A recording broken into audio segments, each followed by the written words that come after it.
Hello, Dr. Charles Handler, coming at you today from my futuristic AI generated fantasy land to talk about bias washing.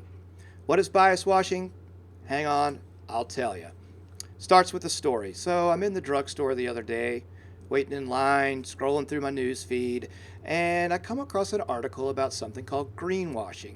Well, I hadn't heard of greenwashing before, but the term's pretty self-explanatory. But I went ahead and looked it up, said, hey, what is this all about? And sure enough, greenwashing, where organizations try to make themselves look better through marketing or try to make themselves look ecologically friendly or their products through marketing, right? Pretty common. We see it all the time.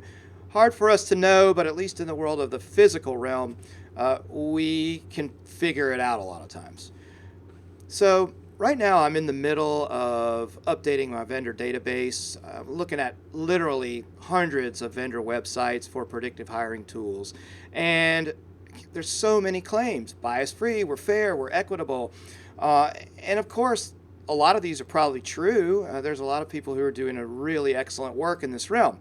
But at the same time, my mind immediately came up with, on the spot, the term bias washing. And it's basically the same thing. Oh, and as an aside here, I used ChatGTP to generate images for this little presentation. You can see some of the hilarious results here on these slides. When it comes to the language, it never fails to blow my mind when you do image generation right now with AI tools. It's hilarious and awesome at the same time. So bias washing is simply making claims that your tools are bias free, that they are fair and equitable. And again, there's a lot of people who do that, but how do we hold them accountable? How do we tell if they're bias washing or if they're actually doing the right thing?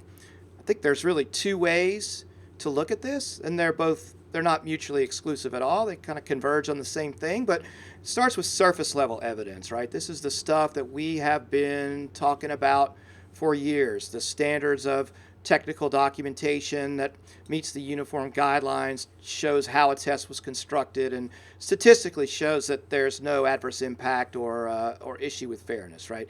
This is pretty easy stuff. Any vendor should have this. If they don't, then maybe you need to keep walking, because this is stuff that's absolutely essential, right?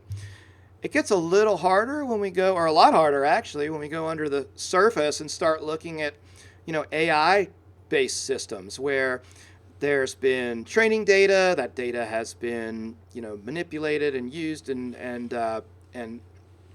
optimized and all that good stuff.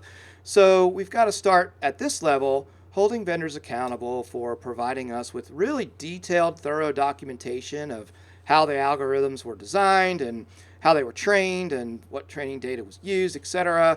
I'm not a deep expert in this stuff, but I think it's pretty self-explanatory in terms of these basic buckets of things that you will need to look for. And this is something, again, you have to hold vendors accountable to providing this kind of information. And if you don't, how do you know they're not bias washing? It's hard to know, right? Think, again, when you think about how this stuff comes together, if you look at the uniform guidelines on employee selection procedures, that's the regulation that the EEOC came out with in 1978, still extremely relevant. In fact, it is the relevant canon right now that you got to look at. If you don't know about the uniform guidelines, just throw it into ChatGTP. They'll be happy to provide you with a nice summary of what they are, right? But it's really important to look at these as a standard for proving that you're not bias washing.